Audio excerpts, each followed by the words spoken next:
A gente está falando sobre bless. Essa tem sido a mensagem dos últimos domingos. A gente aprendeu que o povo de Deus é um povo abençoado.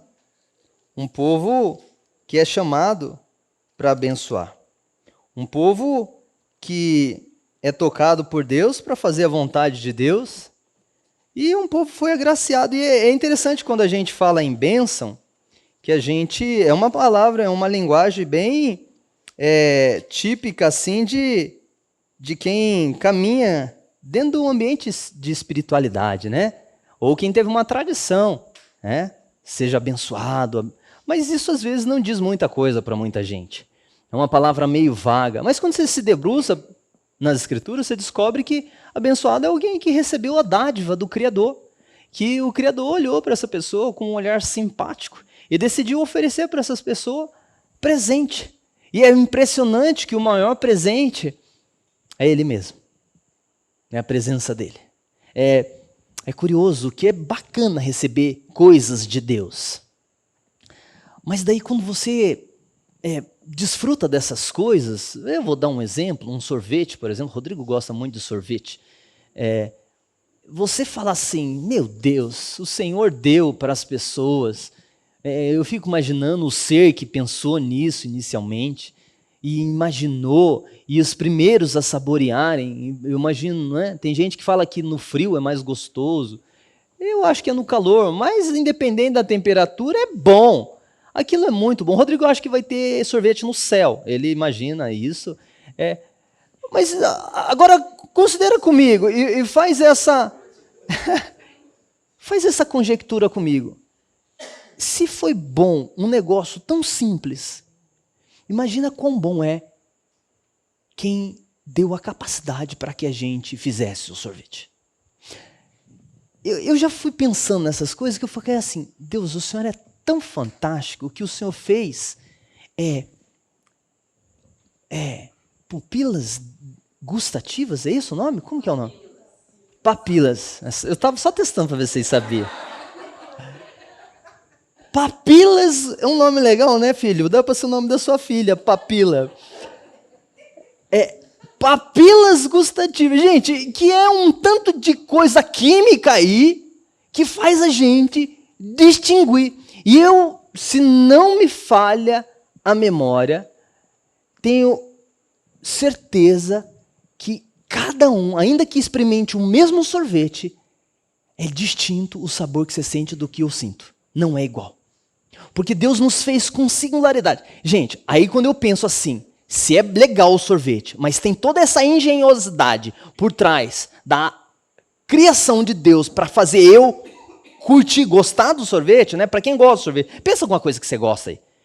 Eu falo assim, ele é demais. Por isso quando eu falo assim, que é muito bom receber coisas de Deus, mas muito melhor é receber o próprio Deus, é isso. E abençoado, alguém abençoado nas Escrituras, é essa expressão. É Deus fazer resplandecer o rosto dele sobre uma pessoa. É Deus mostrar sua face sorridente, carinhosa, amorosa e bondosa para uma pessoa. Não tem nada, absolutamente mais nada tão prazeroso quanto isso. E isso redunda em uma série de outras coisas, porque quem encontra a fonte da vida tem toda a sua vida tocada. Isso é bênção.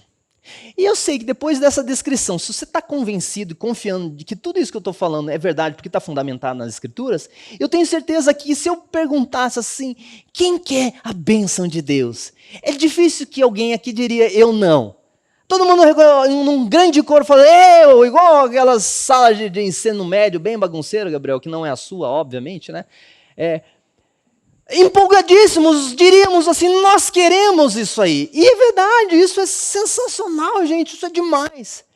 Mas daí quando a gente percorre a história das Escrituras, a gente descobre um negócio muito legal. Que esse ser que é abençoador, que é o nosso Deus, ele fez um negócio que é especial demais para a gente. É como se ele tivesse feito de nós árvores frutíferas. Árvores frutíferas. E se tem uma alegria na macieira, não é ver as maçãs decorando a sua copa, mas é ver gente saboreando, é ver passarinhos desfrutando, é ver gente se alegrando e falando assim, que frutinha boa. Gente, essa é uma das grandes obras da nossa vida. E eu sei que o inseto tomou a atenção de vocês, mas voltem aqui comigo. Corta essa parte, tá, Rafinha? É verdade, tá perturbando, tá deixando com medo. Aqui a minha sogrinha foi salvar a Sofia de uma grande ataque. Era uma abelha? Meu Deus! A abelha é uma benção, só fazendo mel, né? Para o resto longe da gente. Quer comigo agora, gente? Vamos lá. Deus nos chamou para ser benção. Deus nos chamou para ser benção. Porque é uma parte da vida que é muito deliciosa. É uma parte saborosa. E eu sei que isso pode parecer óbvio para alguns e é outras vezes fácil para outros.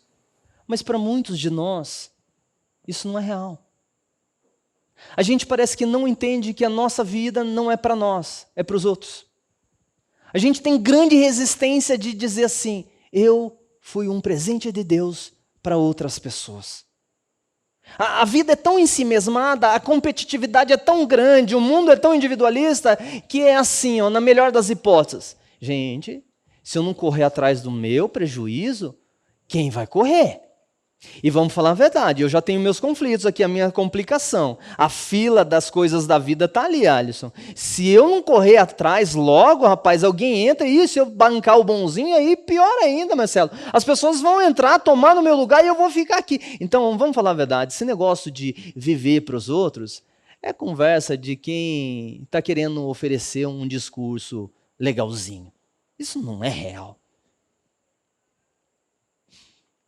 Gente, eu vou contar uma coisa para vocês. Agora há pouco aqui tinha um povo aqui tocando. É massa para um músico fazer uma música. É massa para uma pessoa que canta, cantar. Ela gosta de cantar. Até eu que não sei cantar, gosto de cantar, né, Gabriel? Mas o melhor, uma das experiências mais fantásticas desses músicos que estavam aqui, é eles perceberem que enquanto eles cantam, algumas pessoas embaladas com o que eles estão cantando, são vez por outras tocadas por mensagens divinas e pela própria ação do Espírito. E quando eles veem assim que aquilo que a gente está fazendo aqui está fazendo bem para os outros, eles se deliciam. Para uma cozinheira que faz a comida, faz aquele tanto de comida, não tem coisa mais prazerosa para ela, ela não fica feliz em, uau, quanta panela cheia de comida. Não é essa a alegria. A alegria dela é ficar correndo os olhos para ver os pratos, se estão cheios, se as pessoas estão faceiras comendo. E daí ela vai, come mais, e come mais.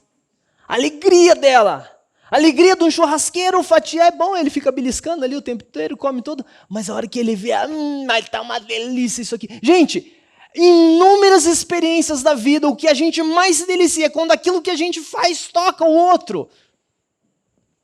E Jesus chama a gente para viver isso como um ritmo de vida. Então a gente foi chamado semana retrasada para orar pelas pessoas, fazer prece pelas pessoas, colocar o nome delas diante do Eterno e falar assim, Deus as atenda, ajude-as, ampare, socorra elas. Um jeito de abençoar.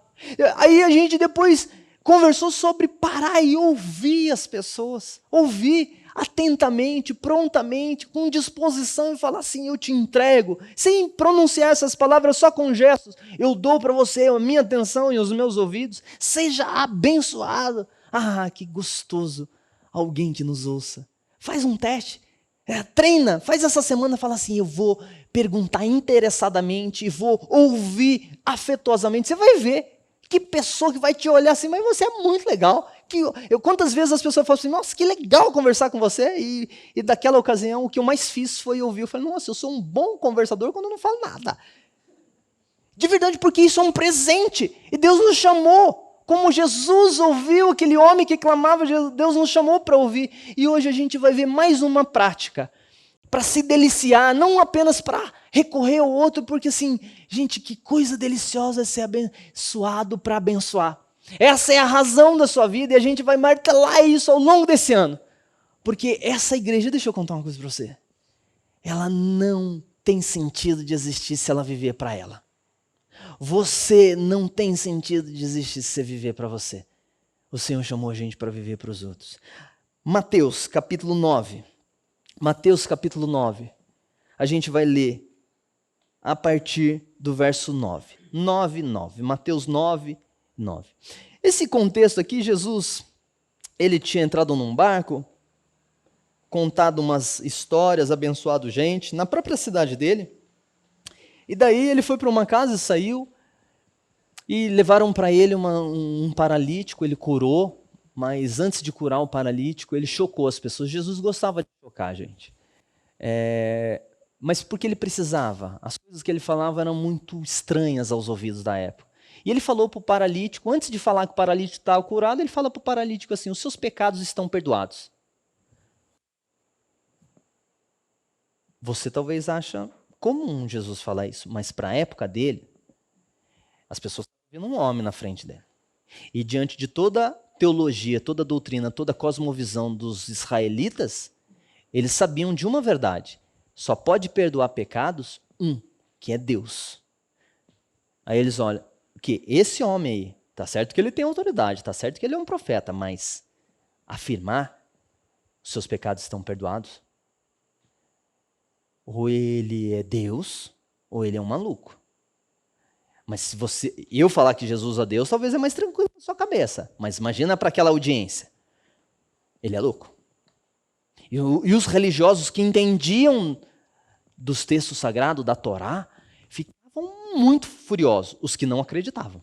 Ficavam possessos, inquietos. E daí Jesus falou assim, para vocês saberem que o Filho do Homem, uma nomenclatura para Jesus, tem poder de perdoar pecados, eu digo para esse paralítico, levanta e anda. Aí o homem saiu levantando e andando, o povo deu glória a Deus, e os caras assim, meu Deus, esse cara está deixando nós doidos.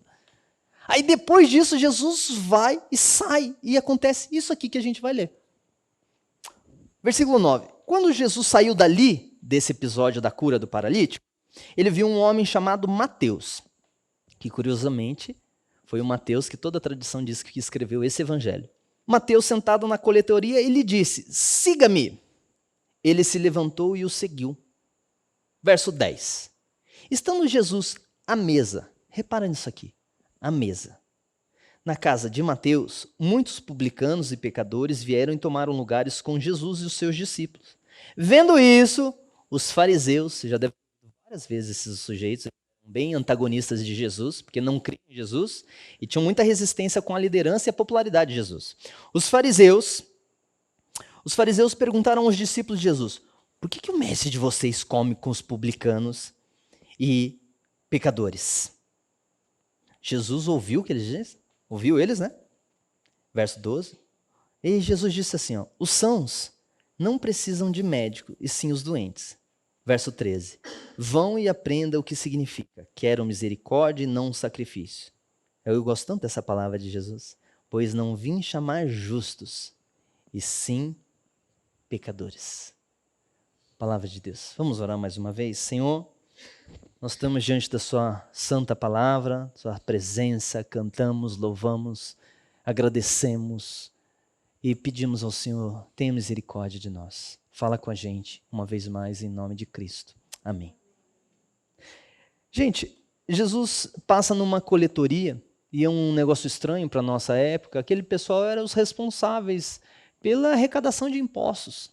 Então, o Império Romano ele delegava duas categorias de publicanos. Publicanos significa isso, cobradores de impostos.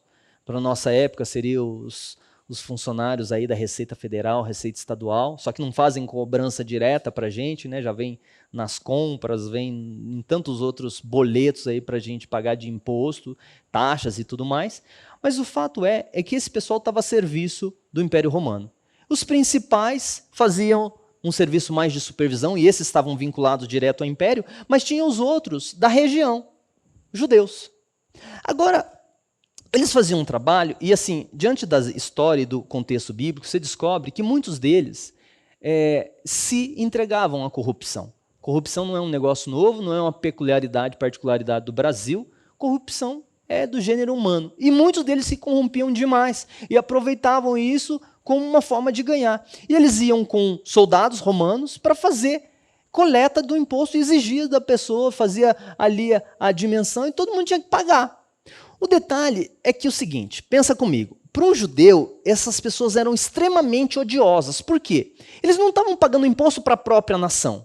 O Império Romano tinha dominado a região da Palestina, eram usurpadores do reino, eram gente que tinha invadido e estava agora exigindo que a pessoa da nação mandasse recurso para Roma, mas Roma não fazia nada por aquele contexto. Não era algo de um imposto para financiar a obra pública, não era um imposto para financiar a educação, era imposto simplesmente porque o poderoso estava dominando sobre o mais fraco. Então, assim, eles tinham muita dificuldade em ver os romanos ali. Em termos religiosos, o judeu olhava todo não-judeu como um impuro. Agora pensa para eles, esses publicanos, quem eles eram? Judeus, irmãos, que tinham aceitado, por um bom salário, trabalhar para o império. Gente, os judeus odiavam esses homens, com todas as forças. No Talmud, que é um texto judaico, que fala sobre a tradição, tem um monte de explicações sobre a Torá, não é um livro inspirado por Deus, mas é muito respeitado pela tradição rabínica. Ele diz assim, para os salteadores, para um tanto de gente mal, não tem perdão. E eles incluem, pra você ter uma ideia, a noção deles sobre o publicano. Para publicano não tem perdão de Deus. Tamanha ojeriza que eles tinham desses homens. Agora preste atenção comigo. Jesus passa em frente de um lugar, de uma pessoa extremamente odiada pela cultura, um judeu entre eles, e faz algo muito estranho aos olhos da religião da época. Ele chama aquele sujeito e fala assim, ei, Mateus, me segue. Aí, o rapaz deixa tudo e começa a seguir Jesus e caminha atrás de Jesus. A fala de Jesus e a palavra de Jesus busca ele. O verso 10 vai falar assim, ó, estando Jesus à mesa na casa de Mateus, muitos publicanos e pecadores vieram tomar lugares com Jesus e os seus discípulos. Gente, para ele assim, olha, a escória da sociedade está sentada com Jesus. Os mais terríveis, os criminosos, os traidores da nação. Gente repugnante, gente que não participava da vida religiosa, gente que não tinha acesso à sinagoga, gente que não fazia parte do mundo da vivência espiritual, moral e ética entre os judeus. Gente que foi excluída por quê? Por causa da grana, por causa do desejo do dinheiro. Eles se formaram amizade com o império para arrancar dos seus próprios irmãos. Agora, posto isso, eu e você ficaria chocado. Esse Jesus aí, como ele pode se dizer o santo de Deus, o profeta de Deus, o filho do Altíssimo? Ah, não, ele não pode estar com esse pessoal aí. Foi essa a sensação. E detalhe, ele foi para a casa de Mateus. Mateus fez o quê? Pessoal, mandou WhatsApp para o restante dos amigos. Falou, pessoal, ó, tem um convidado aqui excepcional e assim, aproveita que isso aqui não costuma acontecer. Esse povo de Deus não costuma se aproximar da gente. Ele está aqui, topou comer um churrasco com a gente aqui. Vamos tomar assando um carneiro, cola aqui com a gente, vem participar que o profeta está aqui. E dispara o WhatsApp para todo mundo, dali a pouco o povo está chegando. Chegando e feliz da vida e sentando meio receoso, mas os fariseus estavam por perto, sempre tinha gente caminhando Jesus. Eles olham assim Jesus e falam assim, não acredita, não é possível que esse homem seja quem ele diz ser. O que ele está fazendo? E aí, gente, Jesus, os camaradas se incomodam tanto que eles chegam lá e chamam os discípulos, ei, vem cá, você aí, o Pedro, sei lá quem que eles chamaram, o Pedro devia ter chamado o Pedro, explica pra gente aí, não é possível o seu mestre aí chamar essa cambada de gente aí, você sabe o que são esses caras, Pedro, como que ele pode se juntar com essa gente? E Jesus ouve. E Jesus, ouvindo, dá uma resposta. Ei, vou dizer uma coisa para vocês. Os sãos não precisam de médicos, sim os doentes. Eu não vim chamar gente justa. Eu vim chamar pecadores. Esse é o jeito de Jesus. Esse é o jeito de Jesus abençoar. Jesus não abençoa a gente certinha. Difícil é quem se acha ajeitadinho. Difícil é quem se acha arrumadinho. Difícil é quem se acha adequado. Difícil quem se acha acima dos outros. Não, Jesus veio chamar gente criminosa. Esse é um outro jeito de chamar a gente pecadora, gente. Agora eu vou contar uma coisa para vocês que é o ponto de destaque aqui. Como que Jesus abençoou essa turma? O verso 10 dá pista para a gente. Estando Jesus à mesa. Estando Jesus à mesa. Gente, esse assunto de alimentação é um negócio tão forte na Bíblia, que quando você começa a história bíblica, você vê Deus falando do que pode comer e não pode comer.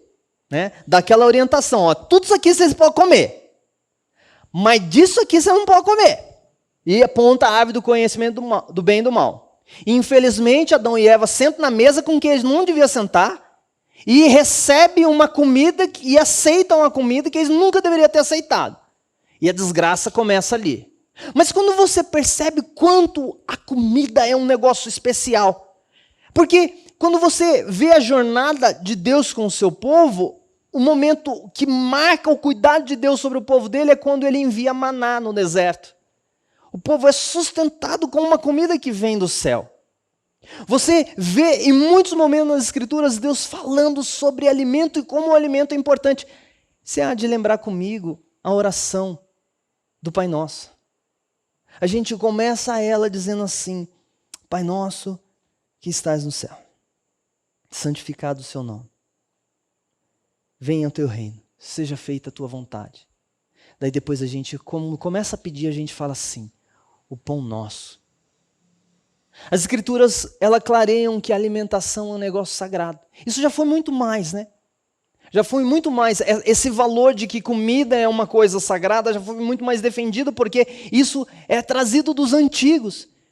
E é tão sagrado esse negócio de comida, que quando você vai percorrer os episódios da vida de Jesus, você descobre ele mostrando muito amor.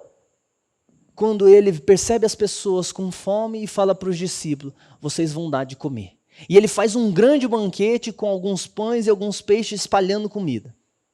Aí depois, mais para frente, você descobre Jesus numa situação emblemática, onde ele está dando quase que a despedida para os discípulos, um dos discursos mais fantásticos, onde ele fala sobre o corpo dele que ia ser castigado, o sangue dele que ia ser derramado. Ele está bem numa ceia, comendo com seus discípulos.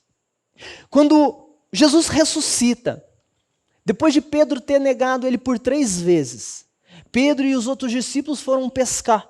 Nos 40 dias que Jesus aparece. Dali a pouco o texto bíblico conta para a gente, obrigado Rodrigo, conta para a gente que Jesus chega na praia, começa a fazer um churrasquinho de peixe na praia. Os discípulos estão pescando, ele pergunta se tinham pescado alguma coisa ou não, ele ajuda, faz um milagre, os camaradas pescam alguma coisa mais, ele fala: traga mais peixe aí. Ele tinha preparado pão, peixe, e senta com eles numa fogueirinha na beira da praia para comer com eles.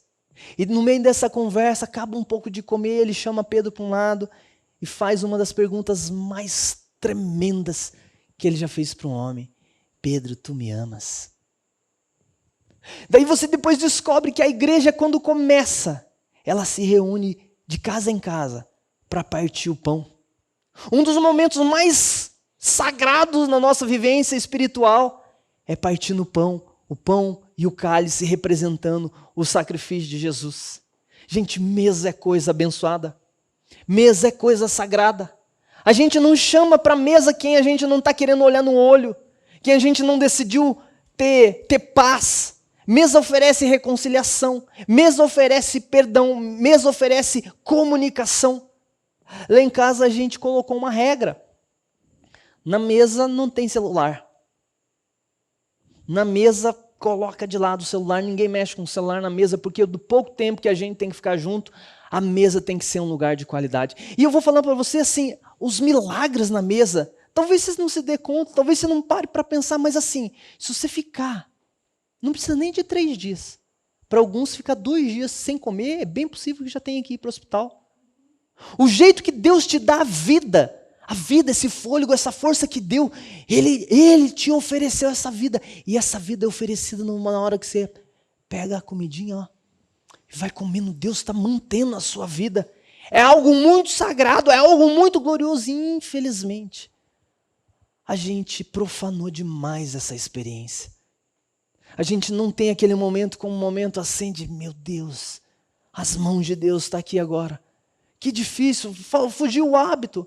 Eu lembro dos meus almoços no shopping, corrido, solitário, comendo, respondendo mensagem, coisa de 10 minutos para voltar correndo para a loja. Um tanto de gente dentro daquela praça lotada, comendo solitariamente. Um barulho, sem sagrado, sem tempo. A gente está corrido. Mas aqui a gente vê, mais uma vez, Jesus confrontando um monte de gente acerca de quem é Deus, simplesmente com um gesto, sentando à mesa. Jesus transformando a vida de um homem, mostrando para ele que tinha perdão e esperança para ele, simplesmente com um gesto, sentando à mesa. Eu quero dizer para você que mais uma prática para a gente abençoar a vida das pessoas é sentar à mesa com elas.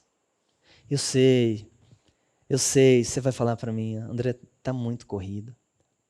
André, a nossa vida é muito cheia, André.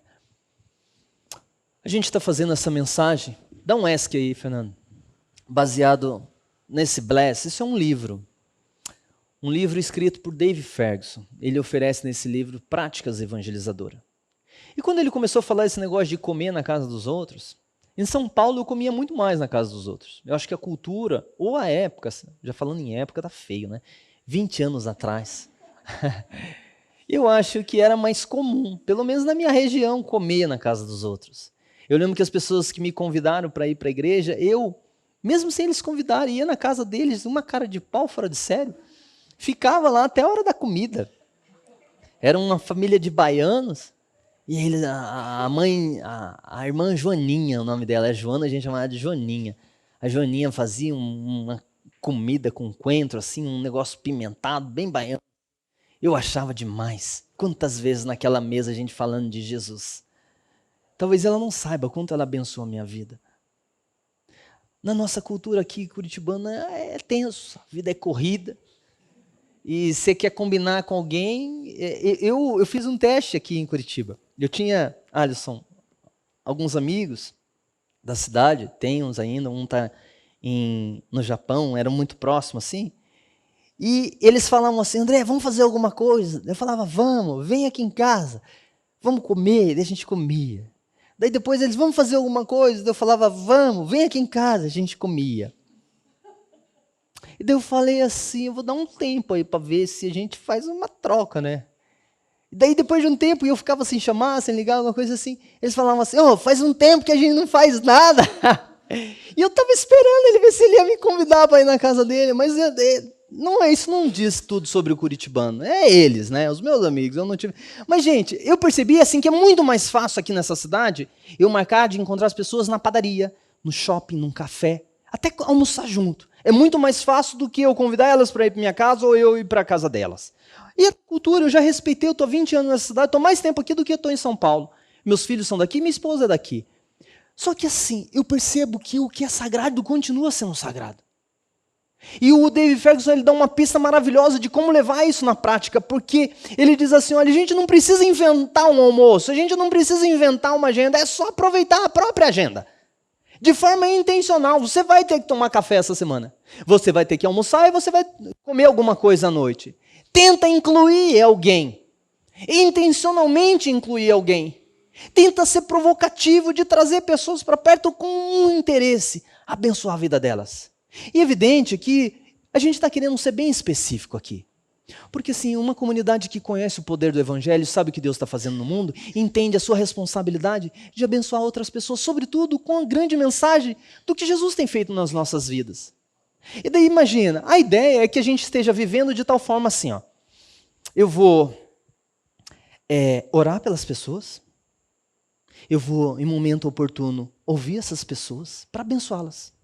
E quando eu tiver a oportunidade, eu vou tomar um café com elas. E vou pagar um café para elas. Faz um teste para você ver. Imagina essa pessoa que você está pensando, você está desejando que a vida dela seja abençoada.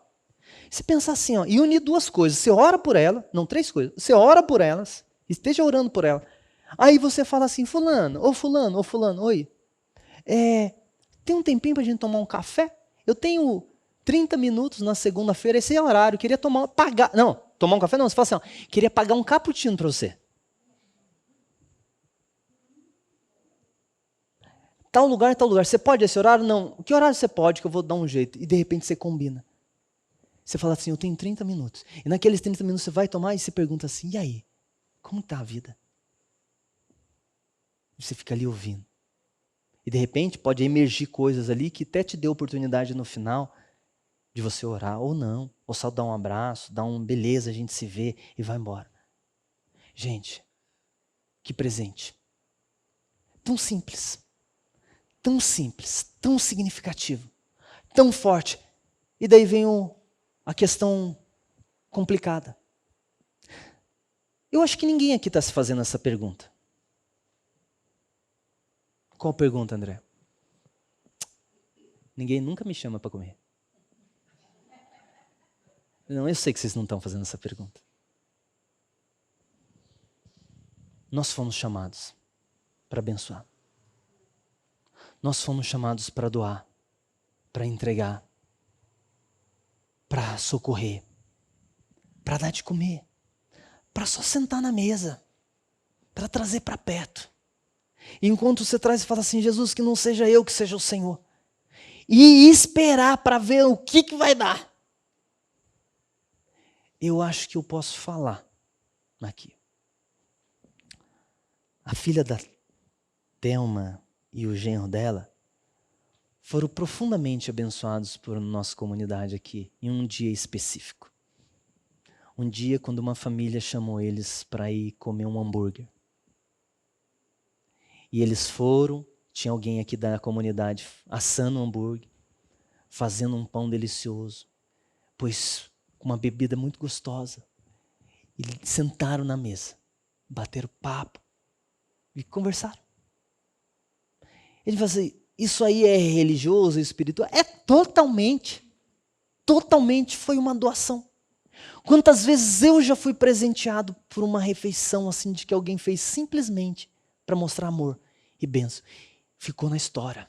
Ainda tem um sabor de algumas massas, de alguns frangos caipira, de alguns risoto. E olha que eu não gosto muito de risoto, mas o gesto era legal. Da carne assada eu não esqueço. Dos cafés do cappuccino. Aí eu pergunto para você. Você foi chamado para abençoar? Eu queria que você concluísse que sim. Se sim, a outra pergunta, como?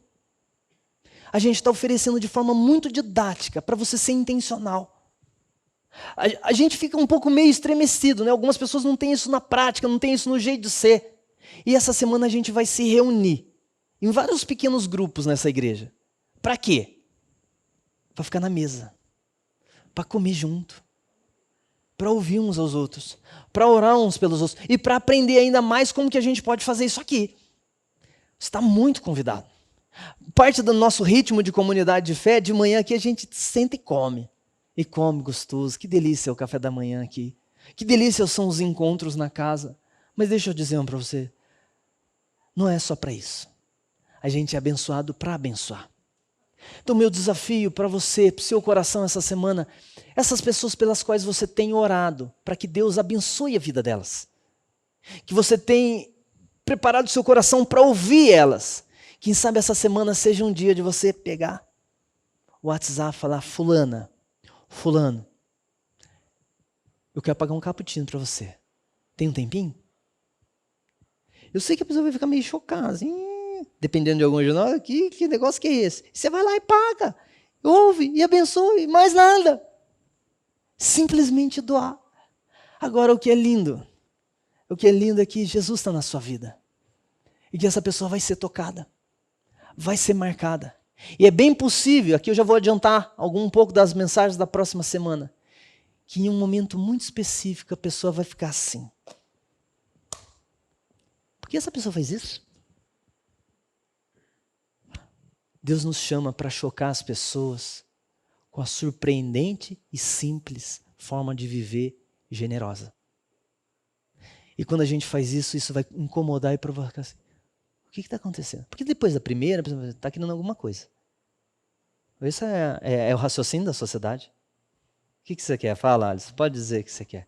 Primeiro os amigos dele vão perguntar isso aí. Depois que veio que não veio pedido nenhum. Você está bem? Aí depois, muito encontro. Cara, por que vive desse jeito? Você quer ouvir mesmo? Vou te pagar outro cappuccino. Para eu te contar. Mas essa é na próxima pregação, no último final de semana. Gente, sabe qual é a maior alegria para mim? Que quando eu sento à mesa com alguém, eu sei que não só estou eu e ela, ou eu e ele, ou eu e eles. Eu sei que Jesus está comigo. E Jesus na mesa com a gente, Ele muda tudo. Talvez alguns de nós já não senta mais na mesa com Jesus. E o que a gente precisava é disso. Para encerrar, as cartas do Apocalipse falam de uma determinada comunidade de fé que estava bem rebelde. Gente que esqueceu do cuidado de Deus, da bondade de Deus. E a mensagem é tão estranha. E bem conhecida de muitas pessoas com a caminhada de cristã de mais tempo. Jesus estava para fora. E o texto diz assim, que Jesus diz assim, eis que estou à porta e bato. E olha que curioso o que Jesus diz. Se alguém ouvir a minha voz e abrir a porta, eu entrarei e cearei com ele e ele comigo. Caminhada com Jesus é caminhada na mesa. Leva ele para a sua mesa. Leva ele para a mesa da sua casa. Leva ele para as suas refeições. Diga a ele assim, o Senhor é bem-vindo aqui. Nesse momento a vida não vem dessa comida, a vida vem do Senhor. O sabor não vem desse prato delicioso, o sabor verdadeiro vem do Senhor. Quem me sustenta não é esse alimento, o sustento vem de ti. Gente, cear com Jesus muda a vida. A nossa e vai mudar de todos os outros que a gente conviver. Vamos junto. Vamos junto, fala assim, Jesus, eu estou aqui. Conta comigo, eu vou economizar e vou bancar esse cappuccino. E eu quero o Senhor junto com a gente. Porque é uma delícia. É uma delícia sentar para uma refeição, ver Jesus por perto, de repente Jesus mexendo em corações, e a gente depois diz, nossa, o Senhor é demais, hein, Jesus? Isso é real. Estou falando algo que eu vivo, que eu vejo. Ele quer fazer isso na sua vida. Eu acho gostoso. Bora experimentar? Vamos orar? Deus, obrigado por essa noite. O Senhor está batendo nas nossas portas. E a gente quer escancarar a porta da nossa vida, a porta da nossa história, para dizer, entra Jesus. Toma seu lugar, Senhor. Toma o lugar de honra. A gente respeita muito a sua presença e o Senhor é muito bem-vindo entre nós. Nós não vamos deixar o Senhor para fora. Come com a gente. Alimenta nossa alma. Toca-nos os corações. E Jesus, a gente vai chamar mais publicanos e pecadores para a nossa mesa. Porque o Senhor cura os doentes. A mesa no Senhor. Na mesa com o Senhor os doentes são curados. Os pecadores são perdoados. Vidas são transformadas. A gente quer mesa contigo, Jesus. Faz isso comigo. Faz isso com essa turma aqui, que a gente vai te engrandecer e te louvar ainda mais. Em nome de Jesus. Amém. Que o grande amor de Deus, a graça maravilhosa daquele que se assenta na mesa com a gente, Jesus, a doce consolação do Espírito Santo, que dá poder para a gente pôr em prática tudo isso aqui, seja com todo aquele que crê em Jesus, hoje e sempre. Amém.